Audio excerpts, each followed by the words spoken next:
and welcome to The Queer's Blessing. My name is Gazel Gill, and I'll be your innkeeper for the evening. Tonight we have a wonderful guest, our first guest, in what I hope will be a string of many queer wanderers of the words of the Wheel of Time to come. Our first guest tonight, though, is none other than Morgan of the Podcast of the Dragon. And if you are wondering, no, I will not be doing that accent for the rest of the episode. But I really wanted to start it out that way. Morgan, thank you so much for being on this show. For sure.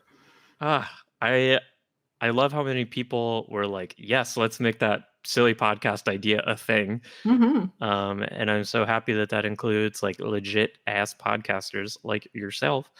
But Morgan, I know we've kind of just heard a summary of you for me, but introduce yourself to new listeners who might be at home wondering, who is this Morgan character? Okay. Well, my name is Morgan. My pronouns are she, her. I host Podcast of the Dragon, which is a topical literary analysis of the Wheel of Time. Super nerdy, but also fun and profane. Full spoilers, really get deep in there. And That's yeah. a good point. Actually, this podcast is also full spoilers. So if you are a new reader who cares about spoilers, don't listen. Get out while you still can. What was your most recent episode about, Morgan? Oh, okay. So I started The Shadow Rising, and I had to decide what was the best way to go into it, which I generally have to do when I start a new book. And I was like, okay, this book is divided into like unequal quarters as far as plot lines. And so I'm kind of like, well, all the other plot lines keep referring to like, oh, the White Tower is going to do this, the White Tower is going to do that, but we know that it's not going to because it has a coup. So I was like, I'll just take the coup and start from there.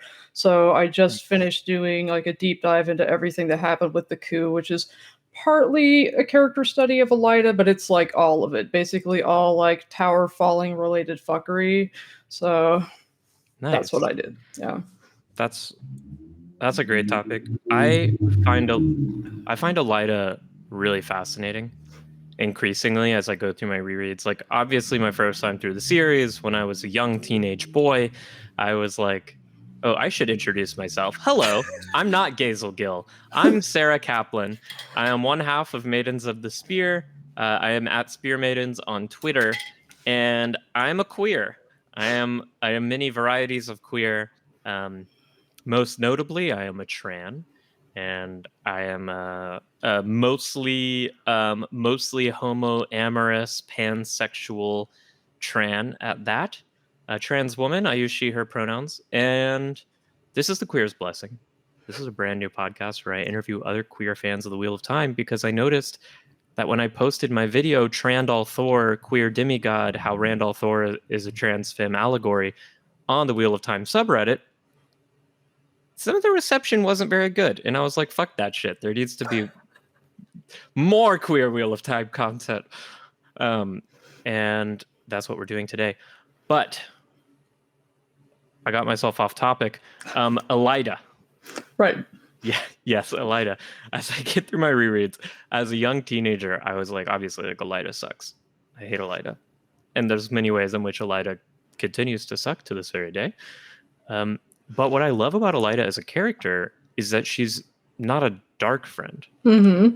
I love that she is a shitty person who does so much damage to the world and to Rand, but like isn't doing it out of a commitment to evil. She just messes up. Yeah. Yeah. With ego and like a sense of like, entitlement and self-aggrandizement and all of that, which makes it so easy for really bad people to manipulate her.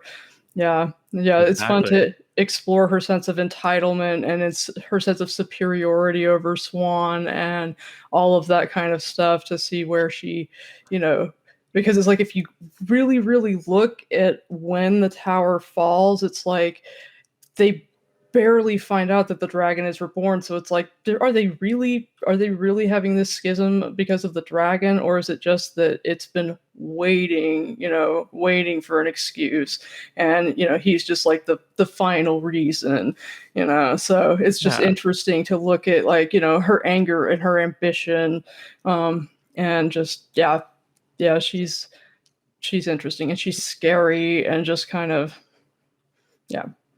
Yeah, for sure. We just got a comment from Woman Dragarin. We're so happy that you were able to pop in, even if just for a bit. But that brings me to a note for anyone who's watching, and also for anyone who might be listening later, not when we're live recording. We're recording this podcast live, so we will be getting comments from people. But I am going to kind of sequester a few periods, like one in the middle and one at the end of the episode, for us to go through and interact with the comments, because I know sometimes it can get confusing if we're constantly like responding to things that you as a future listener aren't privy to. So be ready for that, but there will be time for little questions and comment answering at the end if it's relevant. But speaking of Elida, there's another very important part of Elida that is super relevant to this podcast. Elida is a ding-dang queer.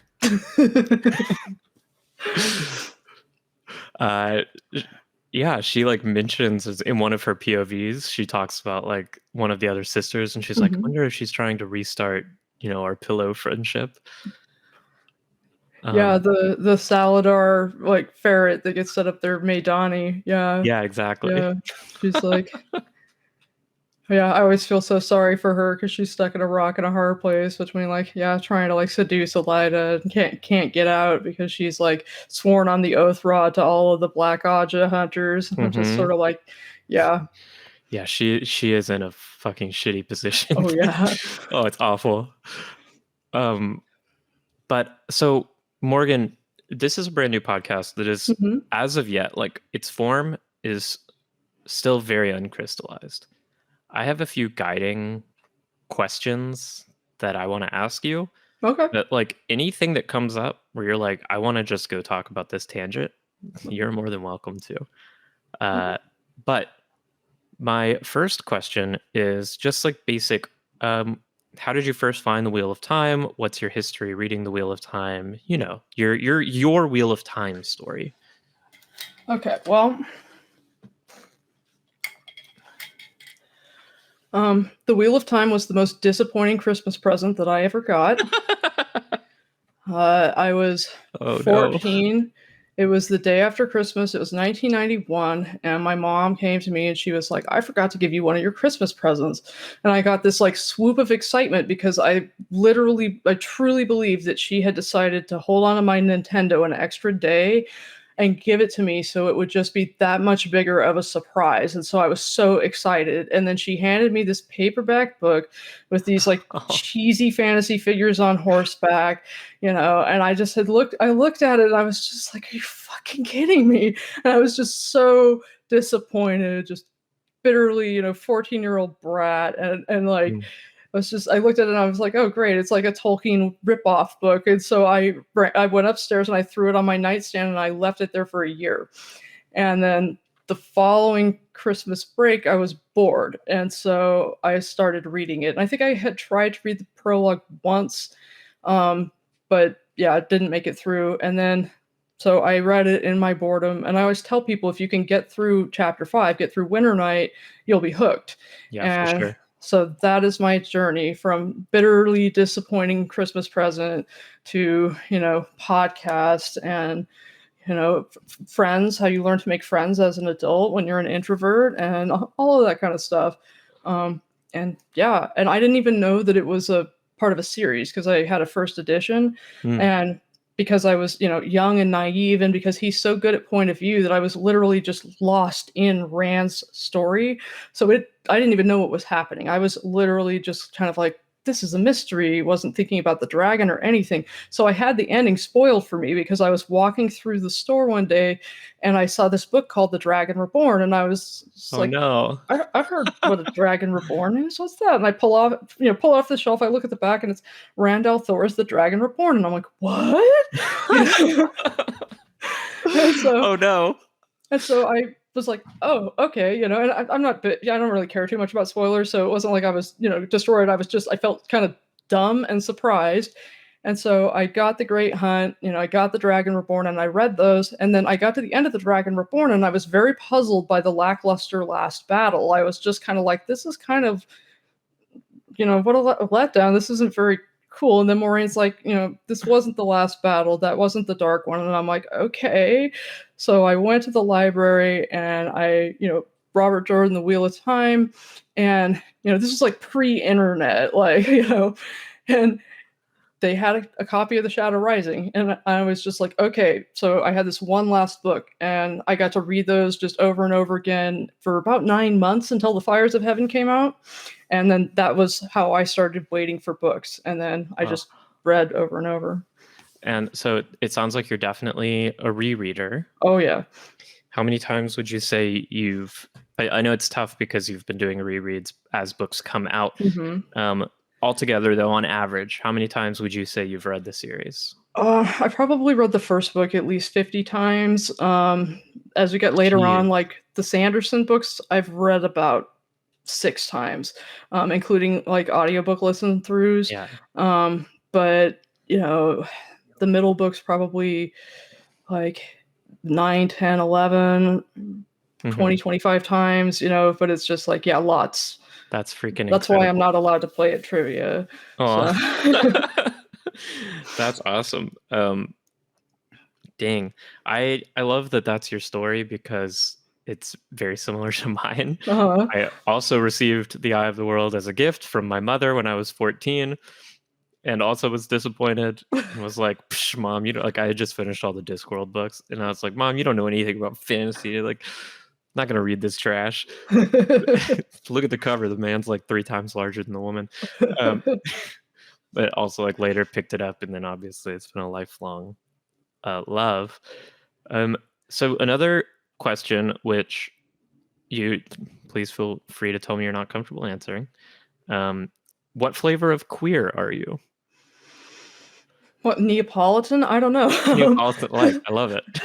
I really, really appreciate that over the last like 10 years or so, people have started using the term queer. Like, I'm a fan of Dan Savage, and he's always like, queer is the genus, and then there's, you know, the multiple species. And I'm just, because it's sort of like, you know, I am bisexual, homoamorous, you know, pretty sure I'm cis. 30 years, if I were 30 years younger, my wife and I figure I would probably identify as non-binary, but like I was just brutally bullied as a kid for not being how a girl should be, and so I'm just like fiercely possessive of my female pronouns and my identity as a woman, because I was just like, you know, fuck you, you don't get to tell me how I have to be a girl, you know. I can be as masculine as I want and be a woman, you know, I get to decide what that means. And so because of that, you know, I just am really invested in that kind of identity. But, you know, I do think that probably if I were much younger, I would identify as non-binary. So just all kind of mixed up. Yeah. Yeah, no, that's super interesting. That's everyone has a different, when I say everyone, I mean every queer person. Every queer person has a completely different like experience with their own identity and also like a completely different philosophy of how queerness even works, like at an ontological level, like what it even means. Like I love that. I mean, when I say love, I'm being a little sardonic, but like the idea of like the gay agenda or like the trans agenda or whatever. And then it's like, if you go into like a trans Discord, you're not going to find 2 people who agree on what it means to be trans. And it's like the same for every other flavor of queer. But I think that's really, really interesting. And one of the things that I want to talk to people about on this podcast specifically, because it's something I've been thinking about myself, is especially people like you who, like me, like started reading the series as a teenager. And I feel like I grew up with so many of these characters and like their journey into adulthood, like was running in my head parallel to my own journey into adulthood and my own understanding of myself. And like on reflection, I've always really identified with Rand's journey, and I think like so much of that for me specifically has to do with the ways I related to it because of my queerness and the way that I saw Rand like fighting against social pressures and things. And so one thing I want to ask every guest, but definitely you, is what do you feel about the Wheel of Time, if anything? Like, do you think it resonated with you as a queer person specifically in any like queer frequencies? Like, you were a young queer teen and grew into a queer adult, and this series has clearly been important. And I'm curious, like, why do you think that is? And I know Robert Jordan was, as far as anyone knows, a cis straight guy, and like I don't think it was very intentional, most of the resonances that people get, but that's okay. I'm like, what did young Morgan, what did current Morgan get out of it? Well, I felt like a lot of it, it was very helpful for me, growing up bipolar. That was, it was really resonated for mental health reasons, but it was also as far as having a world where you didn't have to be any particular way to be a woman. And so that felt very freeing because it's like growing up female, particularly in the 80s and 90s, you had very specific boxes that you were expected to, fit into. And so almost like men took everything good and then left the rest for women. And it was just kind of like, you can have what sucks. And so having a world where, you know, I could I would fit. It made sense. There was a place for me there because most things that I read, there was no place where I would fit. If Mm. being a girl, I would have to have a dress. I would have to fit into gender roles. But no, in RJ's world, there's a girl with pants right away. You see a girl wearing pants and doing whatever the fuck she feels like doing. And you see women who are warriors, and you have all of this kind of stuff. So it was just sort of like, there were so many different ways to be a woman within that world, which, is not necessarily, I would say not necessarily queer, but it is, because for me, part of my, queer journey is part of my, gender identity journey because, you know, based upon partly just like the trauma of growing up and not, being how a girl should be, being constantly misgendered, all of that kind of stuff, just, and so yeah, for me, it was just kind of like it felt like a place where I would fit, Yeah. and that was great. Yeah. I mean, I don't think there's any need at all for you to like moderate your comments there. Okay. I 100% agree. Like, gender and queerness are inextricably linked, right? They're like, Yeah. it's all part of that experience. And even if, like as in your case, even if it's an experience of like clinging on to like a cisgender identity in opposition to social pressures, like I totally see that. So like which characters in particular did you feel like resonated with you? But so you mentioned Min, you kind of called Min out. Yeah, I mean, I appreciated Min. I mean, she's not necessarily one of my favorite characters, but that's for other reasons later on, looking back and understanding, that Robert Jordan isn't quite getting it right as far as writing, a woman with her, or the the dangers inherent in having like a not like other girls type girl. But you know, I don't know, like I really identify with Perrin, for instance, because he is crushingly afraid of hurting other people, desperately self-conscious, very afraid of being judged, so not necessarily, identifying with him as a queer person, but at the same time, yeah, I would think so because I can identify with male characters very much so. And in a lot of ways, that is true because, like, if I'm playing like a role-playing video game, I usually play as a male character, which is one of the reasons why my wife and I are like, yeah, if you were 30 years younger, you would probably identify as non-binary, and it's just, yeah. And so, yeah, and then identifying also like as Egwene, as this sense of you don't get to tell me how I have to be for anything, you know. Mhm. And that's like a lot of people hate the prologue of Ravens, but I love it because it gives you this background information into the psychology of Egwene, including, you know, he discusses gender and gender roles and her thinking, you know, it's not fair that she has to have her hair long when boys can wear it short. And why do the women have to be all dressed up for this really hot job where the men can walk around, you know, with no coats on and their shirts all unloosed? And this kind of resentment against gender roles in the Two Rivers. So it's just kind of like, you know, all of that, both male and female characters, you know, I could identify with very well. So yeah, this is Yeah, actually kind of enlightening for me. I mean, this is, I guess, kind of part of my theory going into this podcast is like, I hadn't sat down and thought through, like, what is it about Randolph Thor in his story that resonates with me? And when I decided, like, okay, I'm going to look at it, I'm just going to, as an exercise, I am going to look at Randolph Thor's story through the lens of, in my case, like a trans woman's experience. And like, what do I see?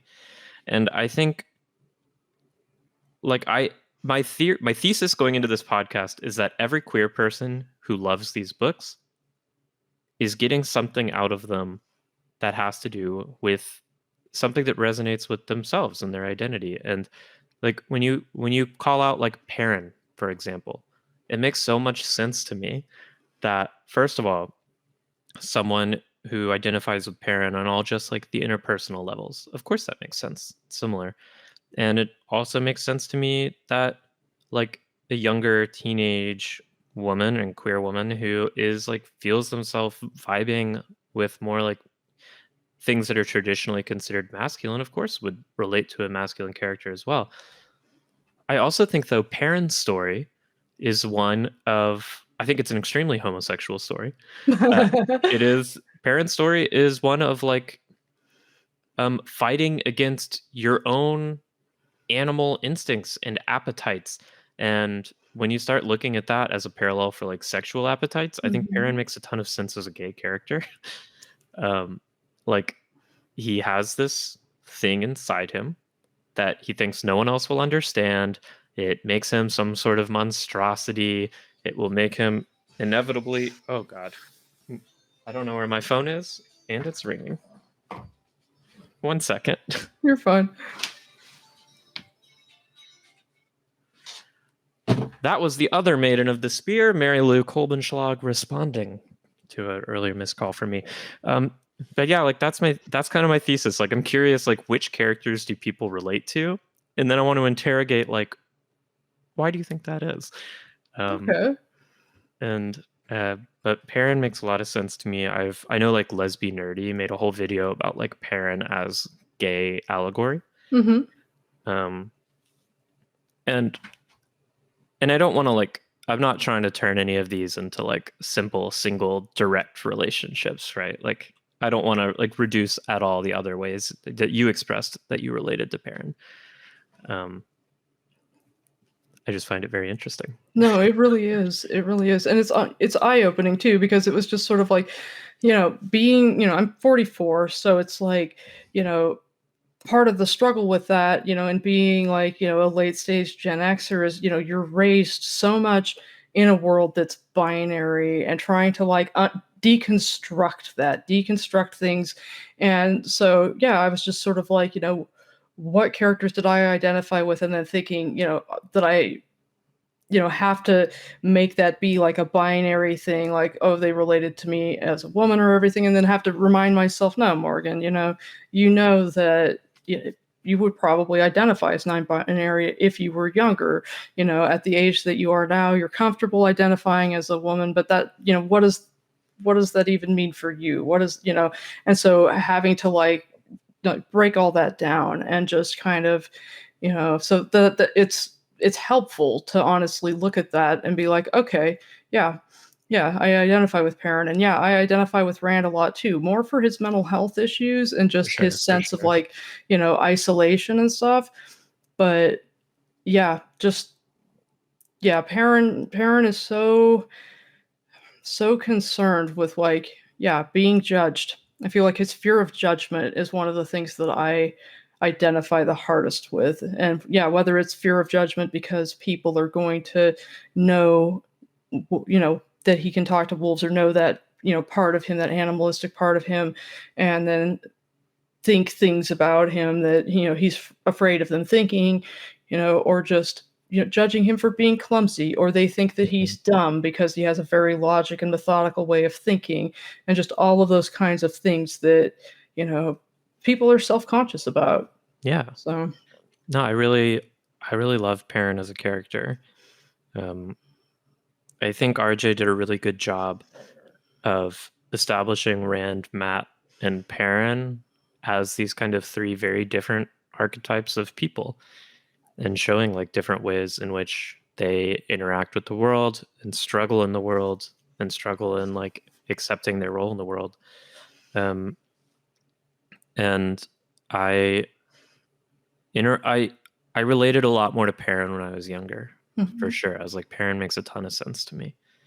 And yeah, it's just really interesting. I should be keeping, like, as I go through this podcast, a running tally of like what characters do people point to and why, because it's not the ones people expect, like I feel like straight people think that queer people look for like really direct analogs when they're talking about characters. So like I'm not going to go into my thesis of why Randall Thor is a trans allegory.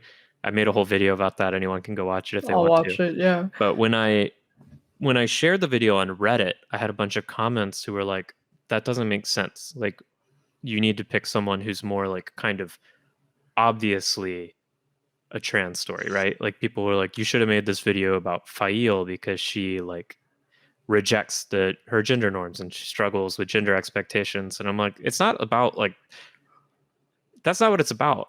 Like, sorry, I required you to rub two thoughts together. But yeah, so it's like I think it's interesting, and I think obviously because they're the main characters, like a lot of people are going to point to Perrin and Gwen and Rand and Matt and any of them. Do you have any sort of minor characters that you feel like the rest of the fan base doesn't care that much about, but that for you were always like, oh yeah, I'm like rooting for this random person right now? I mean, I've got a lot of characters that are smaller characters that I do really like, I've always liked the character of Talmanas. I know a lot of people really like him. He's great. And I love that Brandon Sanderson wrote POVs for him, and that because RJ didn't, he was able to not have to worry about the, not getting the characterization right. And, I mean, how minor are we talking? I always feel like there are multiple tiers, you have as far as like amount of POV that you get. But yeah, it's up to you. I'm not like, saying like bust out, there was like, this kinswoman who was mentioned by name one time. I really like Shane or Ciane, the Aes Sedai that Elida goes to hunt the Black Aja. I really like her. Like her simplicity of being logical but not cold. It's like I love that RJ will paint stereotypes for the Ajas and then immediately shows you people who don't fit them at all, or like she checks the boxes required, but she's also, warm and thoughtful and all of these other kinds of things, so I really like her, and yeah, there are a number of really enjoyable characters. And one of the things is that it's just kind of like he is so talented at just with a couple of sentences, a couple of paragraphs, being able to put you inside someone and let you see who they really are. And sometimes where, everyone else's perceptions of them are so different from the person that they are. And I find that amazing. And so it can really be quite enjoyable. Even characters that are actually kind of awful, like you can't help but like them a little bit because he's so good, and part of that is like because he writes them with a sense of self-regard. That's one of the reasons why I think a lot of people who don't like Matt through the first two books like him once they read him in book 3 and they're inside his head, because now you're finding, reading him from the point of view of someone who actually thinks that he's like, has a decent sense of self-worth or regard for him, as Yeah. opposed to all these people who think he's a dipshit. So it's just kind of, yeah, there are so many great characters that it's almost hard to single them out. It's like I have major characters that I love. It's like I love Moraine, and then she dies, Egwene takes over. I love Elaine. I'm a big fan of Elaine. And That's a you know, controversial one. oh, I know. Yeah. What about Elaine do you think speaks to you? She is someone I could be friends with because she's someone where you could say, "You're being a dumbass or an asshole, and these are the reasons why." And she would hear that and be like, "That's fair." And it's like, I can be friends with someone who could admit when they're wrong, and she makes an effort to be diplomatic. And that's, I appreciate that, So even if she's kind of a dumbass, I also find very endearing her wanting to know all of the swears. I think that that's just, very charming. So. I love Elaine. Like in the Eye of the World when we meet Elaine and also Gawain. Like I love both of those characters in the Eye of the World. Just that small scene we get from them. And I continue to love Elaine, but I will admit I do think, and I don't think this is like Elaine the character's fault. I do think this was like a flaw in the writing. The Babes pregnant Elaine arc. I think that is a legitimate criticism, and it always seemed out of character to me. So like Elaine is actually very smart until then. But yeah, that's fair. But it's sort of like I feel like every single character has something about them that I want to punch their face for. 100%. So it's just sort of like, I mean, I'm sitting here saying, well, Rand is my favorite character. It's like, well, okay. It's not Rand isn't critiquable. Well, yeah, it's like I adore Rand, but he gets to a point where however much I love him, I no longer like him, right. And it's just kind of like, and I can sympathize with that though, because I have had periods of my life where I was not a particularly likable person because I just had an unregulated, mental illness. And it's just like that happens. And you can have empathy for that, but at the same time, hold things to account. So, and I appreciate the fact that basically most of his characters are stupid because they're young. and it's like, and he did that on purpose, I'm sure, because he was, 19 years old when he went to Vietnam and, had to learn to grow up like trial by fire. But at the same time, you still have, your frontal cortex isn't grown or it's not fully developed, however much trauma and situations force you to grow up real fast. And so having these characters have to do that, it's just very realistic, and so it makes me patient with them even when I want to punch their faces. 100%. I'm reading back through The Great Hunt right now, and just finished the whole sequence where like Rand and Huron and Loyal are in the parallel world that they've gone through.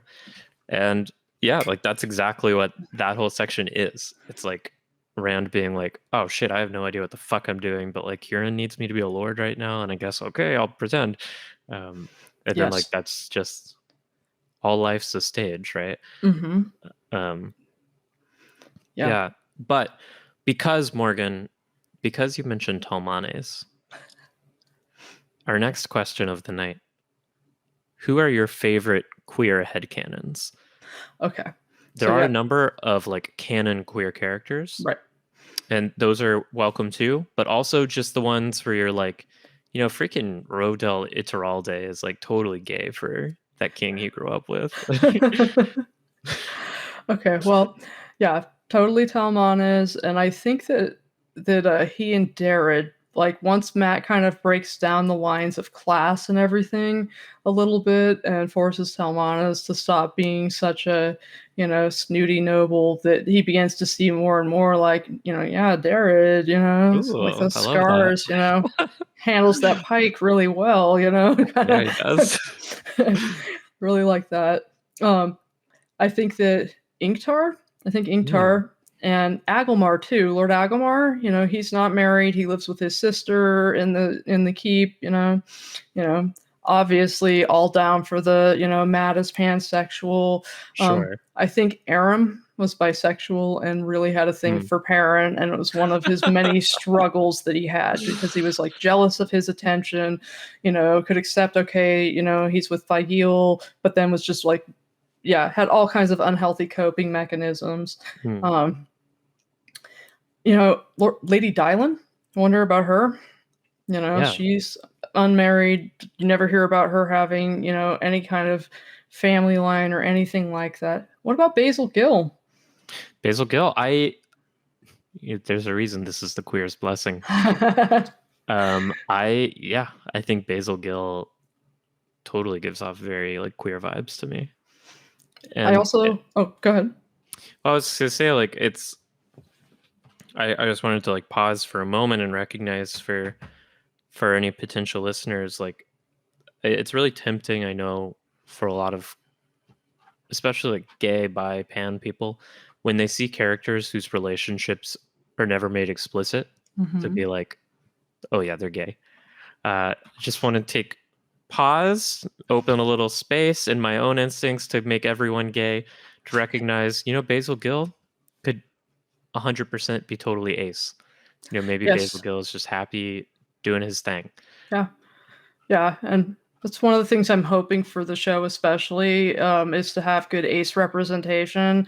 That's something from the heart for me, is to have that they need to have real positive ace representation going on forward, because ace people need to know that they're normal, and so Hmm. that they can know to be safe and out. Because I was in a marriage for a long time with someone who didn't realize that he was ace, and so it was just kind of like, you get that conflict of like, him thinking there was something wrong with him with a lack of sex drive, and then just kind of like the sense of conflict and that whole rejection. And there's so many people in relationships like that, where somebody who's ace thinks there's something wrong with them, then somebody who's sexual feels like they're being rejected. And it's just kind of like having that out there in the open, and for ace people to know they're 100% normal, and that they have a legitimate sexual orientation, and just people need to know that, and that needs to Yeah. be made clear, because everybody will have healthier and happier relationships.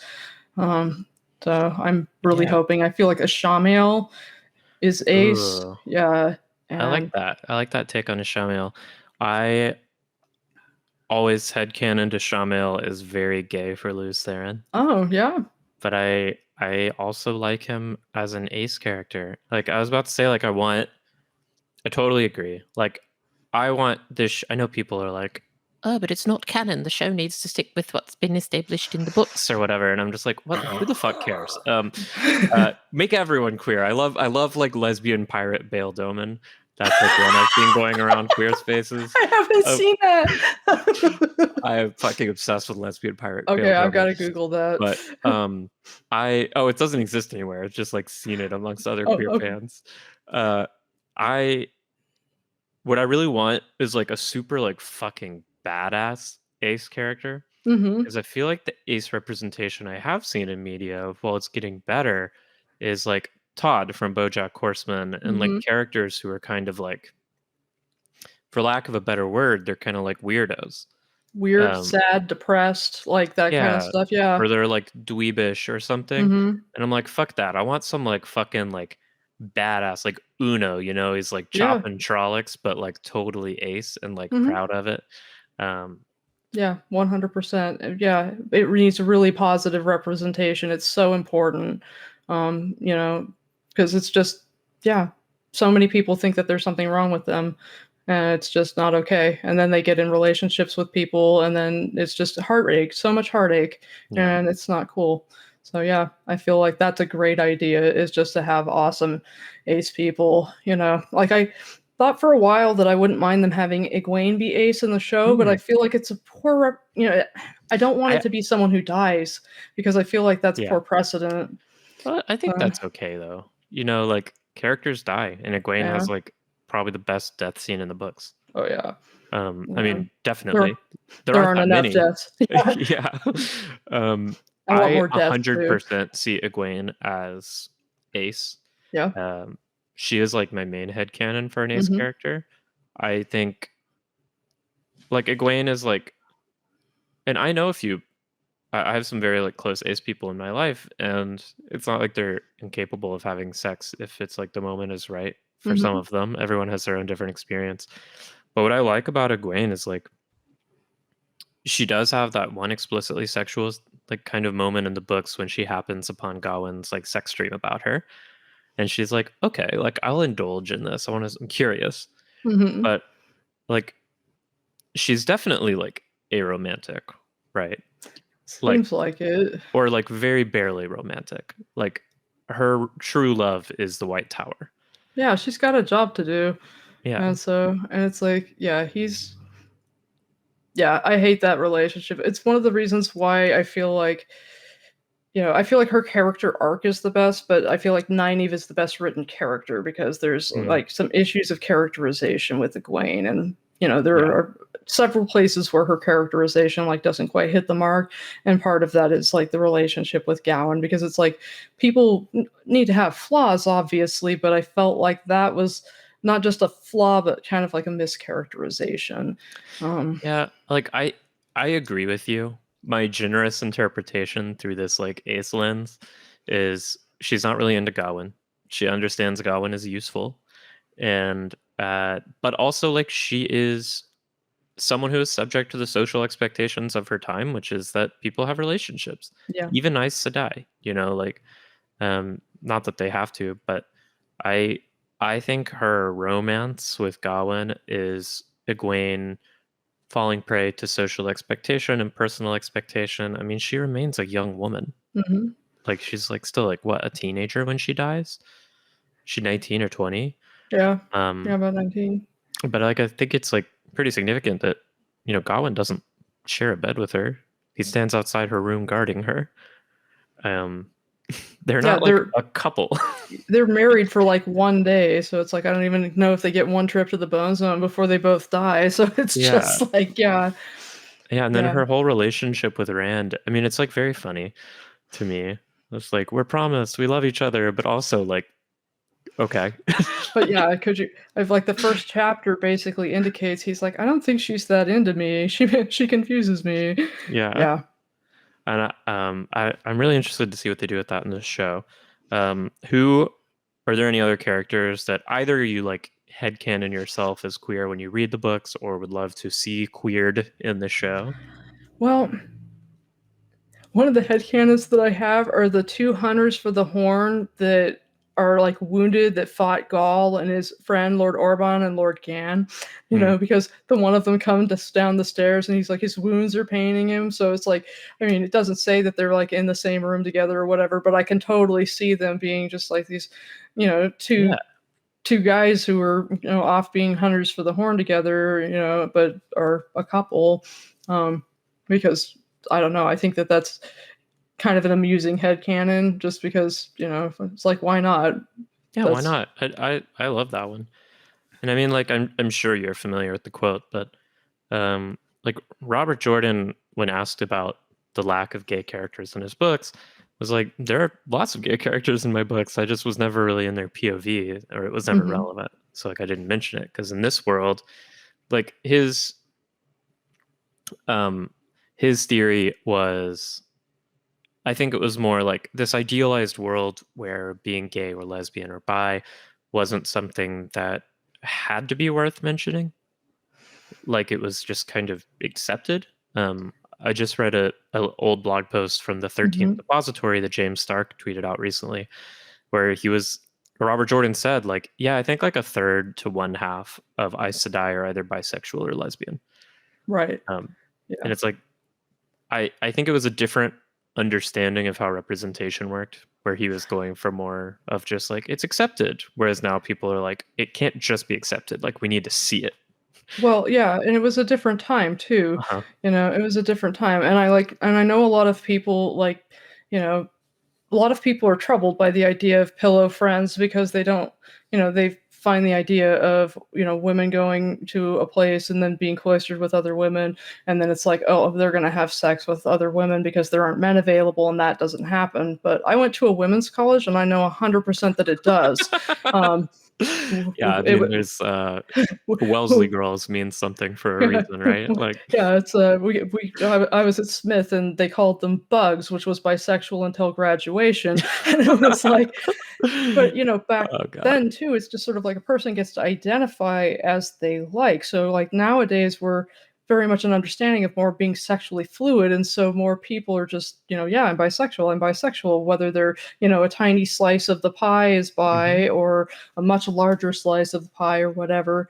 Whereas back in the 90s, someone would identify as heterosexual even if they did want to have sex with a same-sex partner, because they knew they would go on to marry and have children and do all that kind of stuff, because that was basically what they were mostly into. They were mostly heteroamorous, so that kind of stuff. right, And so that's how they chose to identify. And you can't tell someone that, oh no, you can't identify that way, um, however much that it's troubling, for people who still want to kind of categorize people. Um, but yeah. No, you're right. I mean, it's actually kind of impressive that Robert Jordan, as like a guy of his generation, writing when he was writing, even thought to mention bi people in his comments. But he was very consistent whenever he was talking about like queer representation. He was always like gay, lesbian, and bi. Um, yeah, and I had no idea. Like I was reading it, and I think the first mention of Pillow Friends is the prologue of the Path of Daggers. And so I think that came out in like 1998 or something. But I was reading this book series and just kind of sadly assumed that there weren't queer people in the Wheel of Time, because it's a Southern gentleman writing this, baby boomer, and so I just kind of assumed that he wrote a world where everybody was heterosexual, and it made me feel sad. But it was like, I'm growing up as a queer person in that time, you took whatever bones you got thrown, basically. yeah. If I wanted to read stuff that had queer people in it, I had to go downtown to Powell's Books and sit in the queer section, to read that kind of stuff, because otherwise it wasn't, you Mm. couldn't find it anywhere else. And God forbid something said queer, everybody talked about it 50 million, it was just like, it was such a deal, everybody made such an issue of it. And so when the first mention of Pillow Friends, when all of the other sitters come down to the basement where Shane and Pavara have the um, oath rod, and they're like, "Oh, you guys, we don't know what you're doing down there. Maybe you're pillow friends or something." I'm like, "What does that mean?" And I just felt so happy, because it was just kind of like, oh, there are queer people, and I know that for some people, it's because it's not fabulous representation. He doesn't have fabulous representation, but at the same time, it's just kind of like, I don't know, because of where I was coming from, for me, it was just so wonderful. It was suddenly like, oh no, yeah. there are queer people and this is great. And it felt so good. Like it made everything, like it made it perfect. It Oh. made it perfect. And it was just, and I don't think that people who don't like the Pillow Friends, who don't like, how little like blatant representation, I don't dismiss their feelings about it. I don't think they're necessarily wrong. um I just, the way that I feel about it, especially coming from a time where you had to just accept whatever you were going to get as far as you know acceptance from someone. It was just, for me, because it was so casual, and so just it just felt like, yeah, like a great big hug or something. It was really nice. Yeah. So Um, that's awesome. I mean, I'm glad you had that moment. Um, I love the Pillow Friends personally. me too. I think they're really funny. Yeah. I I like the label. Like to me, it feels very like lampshady and like coy. Like the Aes Sedai are, it's a joke, right? In Yeah. my mind. Yeah. Um, I do want to take a moment to respond to one comment we got Mhm. in the current chat. So Zool says that Egwene and Rand are totally sexually active together in the show. Yep. Based on the trailers Yeah. and everything we know, I agree with you. I think we will see that. But And lots of young ace people are sexually active um, because it's the expectation and it's experimentation. And you can't really, sometimes you don't know how you feel about sex until you try it. yeah. And in the end, she chooses not him. Not him. And that's, and she could do that for all kinds of reasons.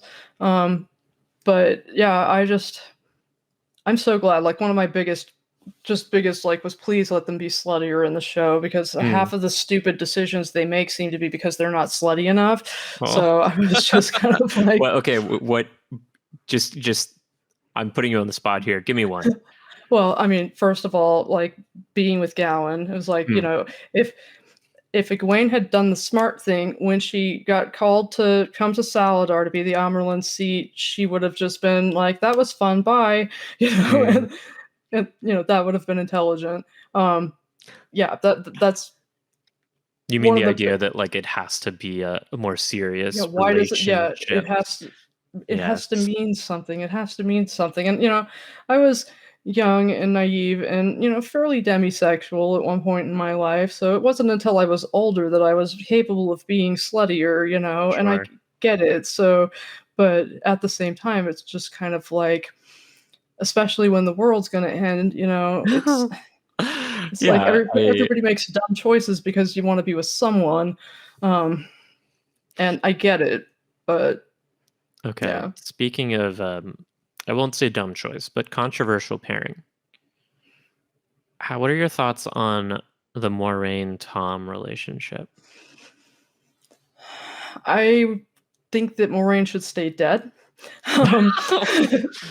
Like, from a plot point, like, you genuinely think she should have stayed dead? She should have stayed dead. I think that, there are 3 deaths that should, I think Morghese needs to die in the show. I think Moraine should stay dead because her resurrection is, the reason for it is muddy, and it's just kind of like.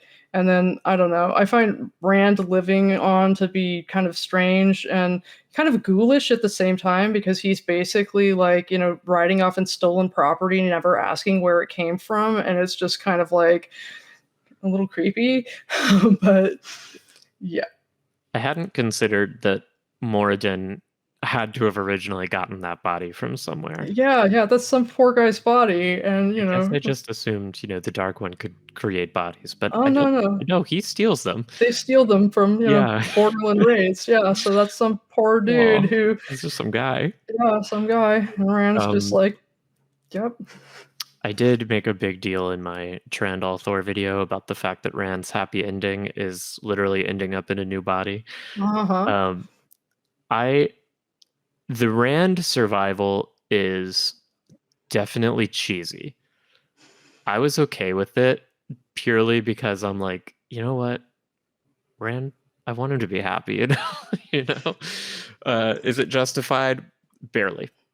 I also feel like it's wishful thinking, because I kind of feel like Rand's in almost this, like, I don't know the psychological terms, but it's like after Veins of Gold, he's almost in this, the Zen state is almost like a, like, it approaches like manic, kind of. Yeah, or like not quite catatonic, but I'm just sort of like, it's like there's an avalanche of trauma coming afterwards. I don't think he's fine, and he's not fine. Yeah, and so it's just kind of like he just kind of managed to compartmentalize his shit enough to get the job done.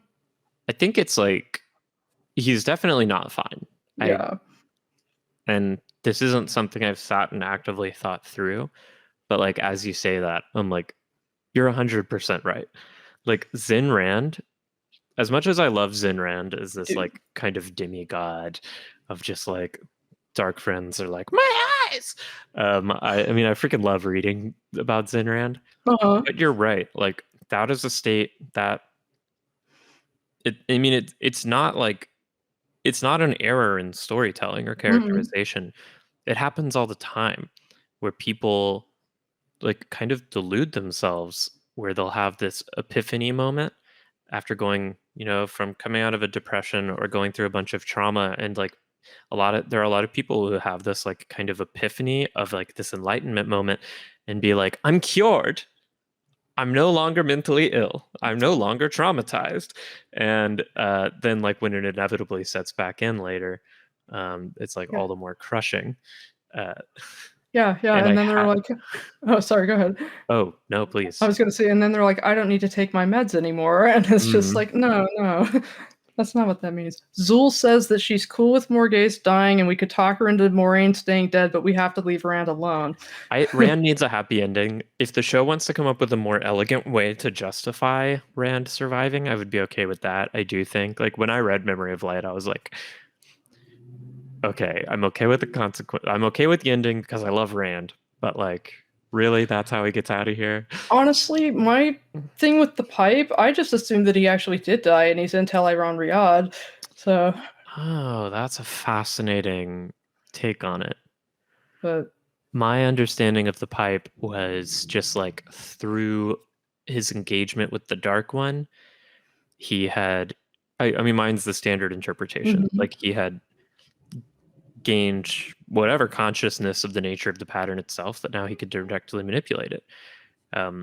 Which I love to think through the lens of, this is not at all the intention, I don't think, but I love looking at that scene through the lens of like Rand has realized the socially constructed nature of reality, the arbitrariness of all human imposed categories, and now he can freely navigate them. I love the idea that he's like dead and he's in Teleron Riyadh, Yeah. because that's, he's not a hero of the Horn, he's his own thing, but that is where they live in Mhm. between lives. And all the heroes know him. All heroes know him. Yeah. You might be onto something here, Morgan. So I wondered, yeah. I love that take. I hadn't heard that one before. Well, I hope Rand works through his trauma wherever he is, alive or dead. Yeah. Okay. I feel like I had one more question. Did I send you? I sent you my list of questions. Yeah, it was hold on. No, those are. I think we covered them. It was like, how gay are you? Yeah. How gay are you How on a gay scale of are 1 to you? 17? Favorite queer headcanons, favorite characters, what resonates you, history reading what. Yeah, I guess that was about it. No, we freaking got through it. Well, now I just like, do you have anything you want to talk about? You don't have to. I'm just like pitching it to you. Yeah. Yeah. I did. And then my mind just went blank.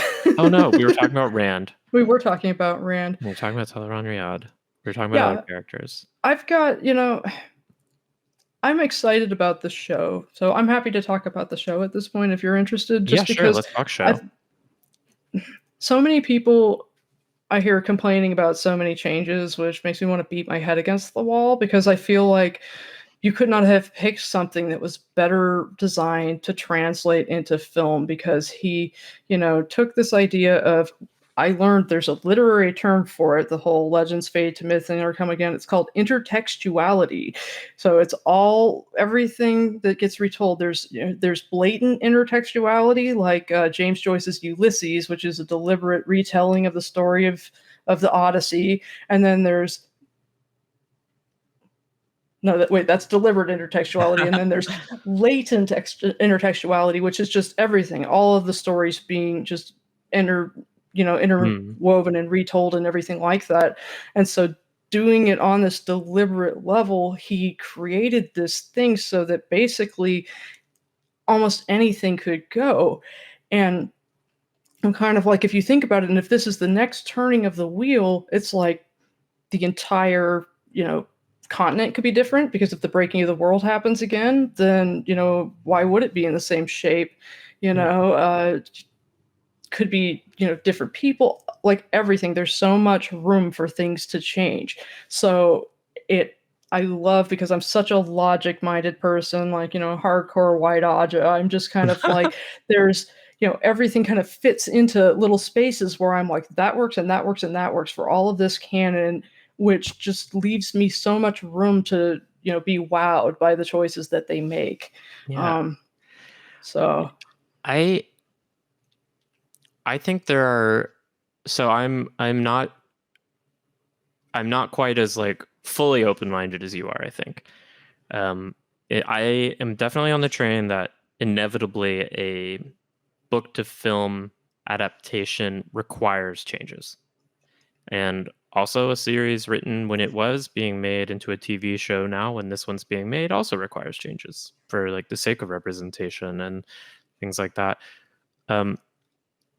The only changes that I would like actually complain about, like film myself ranting about on YouTube, would be things that I think like disturb what I see as the central themes and like central characterizations of the main people.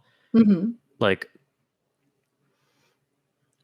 you know, as an example that's like super obvious, let's say they turned Egwene into this like simpering weakling. Mm-hmm. Yeah. That would be a bad change. Yeah. Or if they made the story like, it's such a complicated story, the books, obviously it's 4 million words worth of complicated story. But if they take this, what I see as the central message of like working with people and the struggle of coming to understand yourself and define yourself within the context of who society is telling you have to be, and they just make it like a really boring generic story, I'll be pretty pissed. Oh yeah. Yeah. But I mean, so far, like I've seen no evidence that that's what's happening. I am very wary of some of the purely stylistic choices I've seen, or like see Perrin's axe. If you're talking about the double-headed axe, if he gets one of those, yeah, that bugs the shit out of me. I Just hate that from a axe so purely, much. I was just kind of like, dude, yeah. I did a Yeah. whole complaint about it as far as the laws of physics and everything. I'm just sort Yeah, of like, and we did too. yeah, it's like double bit axes have to have tight little heads if you want to have that force behind it. Yeah, I And complained about it. the other things that will really bother me is things that just betray like a lack of attention to detail. Mm-hmm. So, like for example, the old tongue on Land's sword, which from every angle I can look at it, even if it's a gift from Agomara, not the sword of Malkiri Kings, is a random bit of old tongue they pulled from a book that has no purpose on a sword. So that will bother me if it's like you've been given stewardship over this incredible piece of literature that is so beloved by so many people and like not taken that responsibility seriously. Yeah, especially for like small things like that, which could be so easily not done. Like, you know, like for things that retelling, like I love Tom's guitar. I thought that was brilliant because it was just sort of like being able to take two things and just mash them together to have, you know, a single instrument, and just a brilliant way of, you know, retelling it. I thought it was great. So I really liked that. Those kinds of changes I'm totally fine with. It's like, it was a harp, not a guitar. It's like, he's a musician, right? Like, that's the most important thing. Yeah, I'm like, if it's the thing that, what the hell is his name? If it's the thing that the actor can play, then that's like what's important. But like, okay, so I watched the movie that Yosha Stradowski is in, called Just Friends, partly because I wanted to watch him make out with a dude, but and you know, it was an okay movie. It wasn't the greatest, but it was great to show like his range in the sense of, you know, like he was,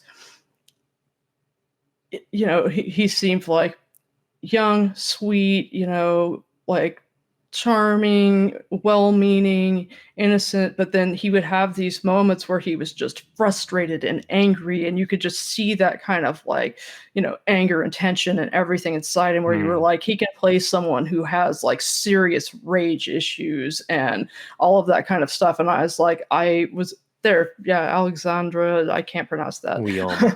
Okay. I don't know where he's from. Yeah. But yeah, I mean, I was obviously Osha's going to need that range. He's going to need that range. Oh yeah. And I was really excited. I'm sorry if my camera's doing this. Oh, it's okay. Yeah. It's a bubble of evil. Yes, it is. Quit it. Yeah, I was excited to watch the panel because, you know, the fact that he's so into it and he's at the point he's in book 11, you know, and you could tell he's kind of the awkward nerd, and that he is so invested in learning the whole range or journey of the character. You know, really appreciated that.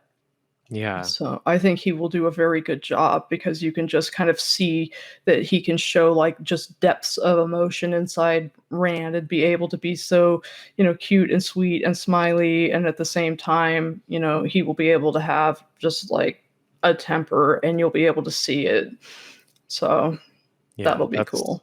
I mean, this is a statement so obvious it barely merits saying. The success of the show is going to depend so much on him.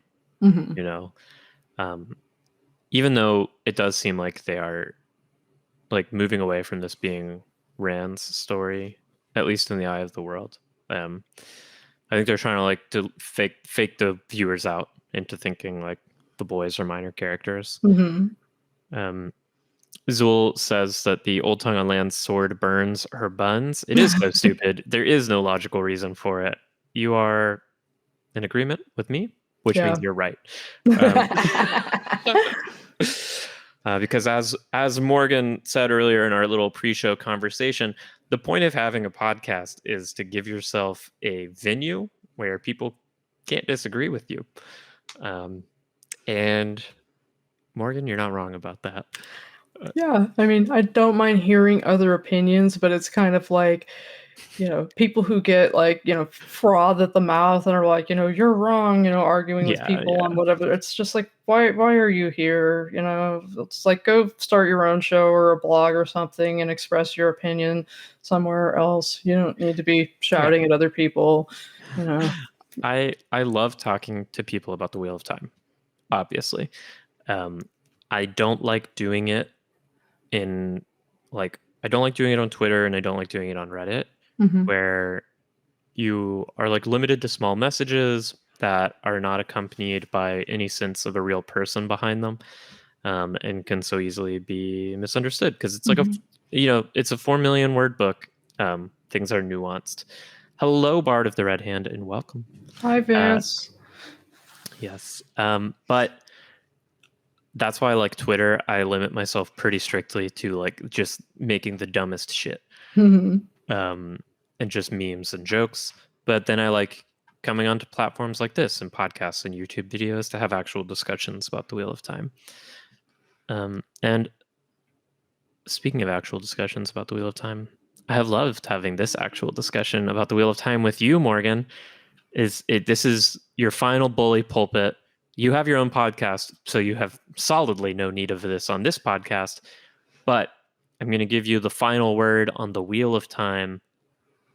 What's your take? What are you going to leave the people with? They can't disagree with you, and you have the last say. The Wheel of Time was written by this dude who had a wonderful grasp of point of view and the unreliable narrator. And so it is a very engaging thing to read because it's fun to get lost in the brains of simple people. And yeah, I find it very mesmerizing and cool, and you should read it. I'm assuming you have actually if you're watching this, but Probably. whatever. And that has been the final word. Thank you so much, Morgan, for being on this first episode of The Queer's Blessing. Hopefully we'll have you back. I have a long list of Queer Wheel of Time fans who I need to get back to. And if you are a Queer Wheel of Time fan and you want to be on The Queer's Blessing, you don't have to have a podcast. You don't have to be a content creator. You just have to love the Wheel of Time, be a queer, and, not be like a dick. I don't want to have like dicks on my podcast. But there is a form, and you can find it by finding me on Twitter at Spear Maidens or finding the Discord of the Queer's Blessing. And Morgan, where can people find you? Where should they look for you? I am on Twitter at Pod of the Dragon. I tried to do Pot Dragon, but somebody took it already. I'm shocked. So yeah. Someone took Pot Dragon? Somebody took Pot Dragon. So Pod of the Dragon. And there will be a link there to both my podcast and also to my YouTube channel, which is still really, I basically do like fun content for the show on that, and it's still like just barely getting started. But my main thing is my podcast, where if you are into nerdy, fun, heavy duty analysis of stuff about the Wheel of Time, that's where I do that and have fun. So Awesome. And thank you again. This has been the Quiz Blessing. I have been your innkeeper, Gazel Gill, signing off from the common room.